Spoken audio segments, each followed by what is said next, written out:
Hello friends, कैसे हैं आप सब। आई होप आप अच्छे होंगे। आज इस लेक्चर में हम बहुत ही इम्पॉर्टेंट टॉपिक है स्टैटिस्टिक्स सब्जेक्ट का, मेज़र ऑफ डिस्पर्सन। ठीक है,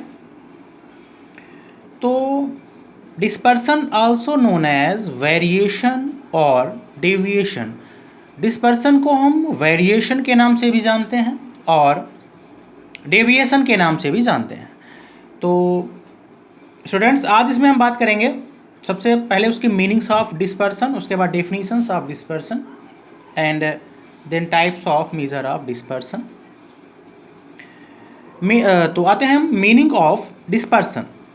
dispersion is the measure of the variation of the items. Dispersion क्या होता है? वो वेरिएशन ऑफ द आइटम का मीज़र होता है, माप होता है। वेरिएशन मतलब होता है डिफरेंस, चेंज।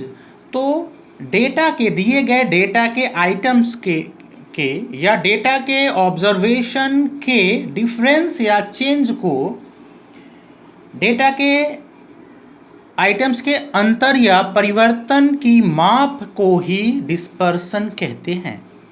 डिस्पर्सन क्या करता है? वो मेजर करता है variation of any given items या एनी गिवन डेटा या any given observation. A measure of variation is designed to state extent to which individual observations or items from their average। measure of dispersion जो है वो design किया गया है किसी भी डेटा की रेंज के अंदर उसके हर ऑब्जर्वेशन का उसके एवरेज से अवलोकन के लिए। ठीक है, we study dispersion to have an idea of the homogeneity. हम स्टडी करते हैं डिस्पर्सन को एक आइडिया के रूप में जो किसी डेटा के होमोजेनिटी को बताता है कि उस डेटा के ऑब्जर्वेशंस में कितना होमोजेनिटी है, कितना जो है सिमिलरिटी है या नहीं है तो कितना है, नहीं है तो कितना नहीं है। ओके स्टूडेंट्स, तो डिस्पर्सन क्या बताता है? एक स्टडी, एक आइडिया है जो ये बताता है कि किसी भी डेटा में के ऑब्जर्वेशंस या आइटम्स में कितनी होमोजेनिटी है। So we take some definitions of observation, definitions of जो है dispersion. According to A. L. Bowley, dispersion is the measure of the variation of the items। जैसा कि अभी हमने उसके मीनिंग्स में स्टडी करा है, तो ए एल बोले ने कहा था कि डिस्पर्सन क्या है? वो किसी भी डेटा के आइटम्स के वेरिएशन की क्या है? माप है, measure of the variation of the items. Okay students, next definition according to Connor, dispersion is a measure of the extent to which the individual vary। वो क्या करता है? वो एक रेंज को बताता है, मेजर करता है डिस्पर्सन उसके इंडिविजुअल वेरी को। वेरी मतलब चेंज जो है, जो इसमें परिवर्तन आ रहा है, उस इंडिविजुअल डेटा में जो परिवर्तन आ रहा है, जो चेंजेस आ रहे हैं, उस चीज़ को क्या करता है? उसके रेंज को मेजर करता है। Extent means range. According to Spiegel, the degree of which numerical data tend to spread about an average value is called the variation or dispersion of the mean। Okay students, note। तो इन सब definitions और meanings से हमें ये जो है conclusion निकलता है कि general sense the term dispersion refers to variations in the size of data और आइटम्स। मतलब कहने मतलब डिस्पर्सन जो है वो रिफ़र करता है वेरिएशन के साइज को, वो variation in the size of data या आइटम, किसी भी डेटा या आइटम के वेरिएशन के साइज को बताता है कौन? डिस्पर्सन। एक एग्जांपल लेते हैं students. Let the number of runs scored by two batsmen in 6 different innings मान लीजिए कि दो बैट्समैन हैं, batsman A and batsman B, ये 6 इनिंग में उन्होंने उसके रन का स्कोर दिया गया है। तो बैट्समैन ए जो है फर्स्ट इनिंग में 25, 75, 30, 115, 70, 105 रन बनाता है, और बैट्समैन बी 20, 80, 70, 80, 85, 85 बनाता है। अब देखो इसमें हमें देखेंगे कि इनके रन्स में कितना वेरिएशन है, कितना डिस्पर्सन है। देखिए स्टूडेंट्स, अगर इसका मीन फाइंड करें, इसको जब सबको ऐड करेंगे तो आएगा 420, और इसमें 6 इनिंग्स हैं, 1 2 3 4 5 6 से डिवाइड करेंगे 70 इसका मीन आ रहा है, और इसका भी अगर हम ऐड करेंगे, इसका मीन फाइंड करेंगे बैट्समैन बी के रनों का, तो 6 इनिंग में उसका भी 70 है। अब देखो ये भी मतलब कि एवरेज तो दोनों का इक्वल है, ठीक है स्टूडेंट्स। अब लेकिन रनों में देखो वेरिएशन कितना है। बैट्समैन जो है ए जो है वो 25, देखो 70 आपका एवरेज है, 25 और 70 कितना डिफरेंस है, डिफरेंस है इसमें स्टूडेंट्स लगभग 45 का। ओके स्टूडेंट्स 45, और हाईएस्ट कितना है 115, डिफरेंस कितना क्या है इसमें है आपका 45, मतलब 45 का डिफरेंस है, मतलब कि इसमें डिफरेंसेस ज़्यादा हैं। बट बैट्समैन भी देखें, देखो 80, 70, 80, 85, 85, मतलब क्या है कि 70 जो हमारा एवरेज है उसके इर्द गिर्द ही बना रहा है, मतलब हर इनिंग में वो अच्छा खेल रहा है। तो जिस भी बैट्समैन के स्कोर में वेरिएशन कम होगा वो ज़्यादा रिलायबल और ज़्यादा क्या वैलिड और ज़्यादा मतलब रिलायबल माना जाएगा, ठीक है students. Okay student, I hope आपको समझ में आ गया होगा। अब हम बात करते हैं students types of measure of dispersion. Types of measure of dispersion की बात करेंगे। It have many types. First is range. Range से भी हम डिस्पर्सन को मेजर करते हैं। Second is the quartile deviation, इसे शॉर्ट में क्यू डिफाइन जो है डिनोट करते हैं। थर्ड इज ये थर्ड नंबर है, सॉरी स्टूडेंट्स, ये है थर्ड नंबर आपका, सॉरी फॉर दैट, ये थर्ड है, ये 4 हो जाएगा, ठीक, और ये 5 हो जाएगा, और ये 6 हो जाएगा। तो आपका थर्ड नंबर है मीन डेविएशन, इसे एमडी से रिप्रेजेंट करते हैं students. And next is the standard deviation, SD से रिप्रेजेंट करते हैं। नेक्स्ट इज द वेरिएशन, इसे कोफिशिएंट ऑफ वेरिएशन भी बोलते हैं। And last is the percentile range. ये 6 मेथड्स हैं, और भी मेथड्स हैं बट इम्पॉर्टेंट ये 6 ही हैं जिससे हम मेजर ऑफ डिस्पर्सन करते हैं, फाइंड करते हैं, ठीक है स्टूडेंट्स। तो आज हम बात करेंगे इसकी फर्स्ट टाइप रेंज। रेंज से हम कैसे किसी भी डिस्पर्सन को मेजर करते हैं उसके बारे में डिस्कस करेंगे आज। तो range is the difference between the highest and the lowest value in a series. Range क्या करता है, रेंज जो है वो हाईएस्ट वैल्यू और स्मॉलेस्ट या लोवेस्ट वैल्यू के डिफरेंस को शो करता है किसी भी सीरीज के। This is simplest absolute major of dispersion. ये बहुत सिंपल जो है मेथड है फाइंड करने का मेजर ऑफ डिस्पर्सन, और ये मतलब उतना जो है रिलायबल या उतना वैलिड नहीं माना जाता है।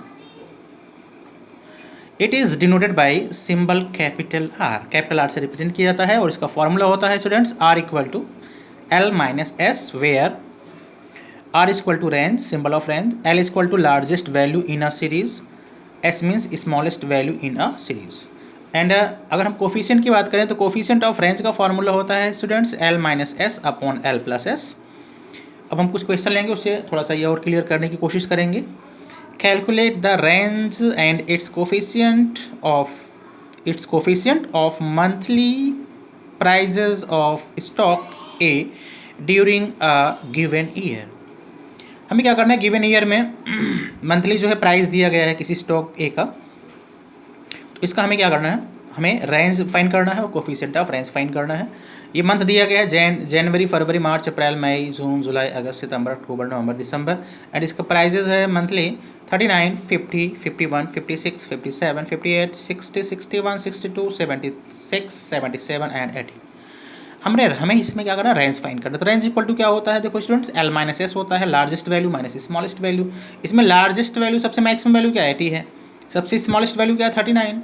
तो एल माइनस एस फार्मूला होता है 80 माइनस 39 इक्वल टू क्या हो जाएगा, 1 लाया है, यहाँ कैरी बनाया, 10 में से 9 गया 1, और यहाँ बच्चा 7, 7 में से 3 गया 4, 41 ये इसका क्या हो गया, रेंज। और अगर हम कोफिशिएंट ऑफ रेंज की बात करें तो coefficient of range equal to होता है L minus S upon L plus S. Formula होता है L की वैल्यू आपका दिया गया है 80, लार्जेस्ट वैल्यू है, और S की वैल्यू दी है 39, लोवेस्ट वैल्यू है। 80 माइनस 39 अपॉन 80 प्लस 39। 80 में से 39 माइनस करेंगे 41 आ जाएगा। 80 और 39 को ऐड करेंगे तो 119 आ जाएगा। 41 में 119 से डिवाइड करेंगे तो 0.3344 आएगा। इसका दो पॉइंट का थर्ड डिजिट 5 से लेस है, इसलिए इसे हम हाइड कर देंगे, सिर्फ बचेगा आपका 0.34। ये उसका हो गया range of coefficient. Okay students, और क्वेश्चन लेते हैं, इससे और क्लियर करेंगे आपको। प्रॉब्लम 2, इसमें दिया गया कि find range and coefficient of range in the following data. ये आपका सेकंड केस है, ये डिस्क्रीट सीरीज का केस है। इसमें x दिया गया है स्टूडेंट्स और f दिया गया है। एक बात आप ध्यान रखिएगा स्टूडेंट्स, जब हम किसी भी डेटा का रेंज फाइंड करते हैं तो उसमें उसको फ्रीक्वेंसी का कोई रोल नहीं होता है, सिर्फ हम उसके स्कोर या ऑब्जर्वेशन या आइटम की वैल्यू से ही उसे डिफाइन करते हैं। अब इसमें देखो f से हमें कोई लेना देना नहीं है यहाँ पे स्टूडेंट्स, सिर्फ हम x देखेंगे। x के हाईएस्ट वैल्यू क्या है, 625। Largest value of given data L equal to क्या है, 624, एंड स्मॉलेस्ट वैल्यू क्या है, S 462 है। हमें रेंज फाइंड करना है स्टूडेंट्स, तो रेंज का फॉर्मूला होता है R equal to L minus S, तो इक्वल टू 624 माइनस 462, माइनस करेंगे 4 में से 2 जाएगा 2 बचेगा, एक लाया बनाई से 12 में 6 जाएगा 6 बचेगा स्टूडेंट, 5 में से 4 गया 1, 162 इसका क्या हो गया, रेंज का आंसर हो गया। कोफिशिएंट ऑफ रेंज फाइंड करना है तो फार्मूला होता है L minus S upon L plus S. L की वैल्यू है 624, S की वैल्यू है 462, तो 624 minus 462 upon 624 plus 462 equal to 624 में से 462 माइनस करेंगे 162 आ जाएगा, अपॉन इन दोनों को ऐड करेंगे डिनोमिनेटर में तो आ जाएगा 1068। 162 में 1068 कैलकुलेटर से डिवाइड करेंगे स्टूडेंट तो आएगा 0.1491। अब देखो इसका पॉइंट का थर्ड नंबर 5 से ग्रेटर है, तो जब इसे हाइड करेंगे स्टूडेंट तो इसमें 4 में एक ऐड हो जाएगा, तो हमारा आंसर आ जाएगा इक्वल टू 0.15। ये हो गया coefficient of range of this problem. And एक क्वेश्चन और देखते हैं students, problem third, that is यह क्वेश्चन है student, calculate range and it's coefficient from the following data. Range दिया गया है स्टूडेंट, क्लास इंटरवल दिया 0 से 10, 10 से 20, 20 से 30, 30 से 40, 40 से 50, एंड फ्रीक्वेंसी और 5, 8, 12, 9, 6। इसका रेंज फाइंड करना है तो हमने बताया था इसकी फ्रीक्वेंसी से कोई लेना देना नहीं होता है स्टूडेंट्स। सिर्फ हम क्या करेंगे, इसकी देखो लार्जेस्ट वैल्यू है 50, सिर्फ हम क्लास इंटरवल देखेंगे, और लोवेस्ट वैल्यू स्मॉलेस्ट वैल्यू 0, तो रेंज इक्वल टू हो जाएगा L माइनस एस, मतलब 50 minus 0 equal to 50। Coefficient of range क्या हो जाएगा student, L minus S upon L plus S, 50 minus 0 upon 50 plus 0, तो हो जाएगा 50 अपॉन 50 इक्वल टू 1। इस तरह से हम इसका किसी भी डेटा का क्या निकालेंगे, जो है रेंज फाइंड कर लेंगे। तो स्टूडेंट इस लेक्चर में हमने आज डिस्कस किया मेजर ऑफ डिस्पर्सन। इसमें हमने इसके मीनिंग्स बताया, इसका जो है डेफिनेशन बताया, और इसके जो है types of measure of dispersion, that is the 6 type. और उसके बाद उसका फर्स्ट टाइप रेंज। रेंज के तीनों केस, चाहे वो इंडिविजुअल सीरीज़ हो, चाहे वो डिस्क्रीट सीरीज़ हो या कंटिन्यूस सीरीज़ हो, तीनों के एक एक क्वेश्चन लेकर के सॉल्व किया। आई होप स्टूडेंट्स आपको ये बहुत अच्छे से जो है क्लियर हो गया होगा। इसके बाद हम नेक्स्ट वीडियो में स्टूडेंट्स लेके आएंगे इसका जो है क्वार्टाइल डेविएशन को डिस्कस करेंगे एक सीरीज़ के माध्यम से, फिर मीन डेविएशन को डिस्कस करेंगे, फिर स्टैंडर्ड डेविएशन को डिस्कस करेंगे, फिर इसके जो लास्ट पॉइंट है परसेंटाइल रेंज उसको भी डिस्कस करेंगे। तो आपका डिस्पर्सन कंप्लीट हो जाएगा। स्टूडेंट डिस्पर्सन स्टैटिस्टिक्स का बहुत ही इंपॉर्टेंट टॉपिक है। ये जितने भी जो है, जैसे मान लीजिए आप BCom, MCom, BBA, BCA, B.Ed, M.Ed, MBA, MPhil, इन सब कोर्सेज़ में, यहाँ तक कि और भी हायर कोर्सेज में स्टैटिस्टिक्स का बहुत ही इंपॉर्टेंट जो है सब्जेक्ट है, और उसका ये measure of dispersion is the very important topic of statistics. So आपसे ये रिक्वेस्ट है कि अगर आपने अभी तक हमारे चैनल को सब्सक्राइब नहीं किया है स्टूडेंट्स, तो आप सब्सक्राइब करिएगा, लाइक करिए, शेयर करिए, और जो है कमेंट भी दीजिए, जिससे कि हमें मोटिवेशन मिलता है। और कौन से टॉपिक आप डिस्कस करना चाहते हैं हमारे साथ, उसको ज़रूर कमेंट बॉक्स में लिखिए, ताकि हम नेक्स्ट वीडियोज़ में उस टॉपिक को भी लेके आएँ। तब तक के लिए take care, bye bye, thank you.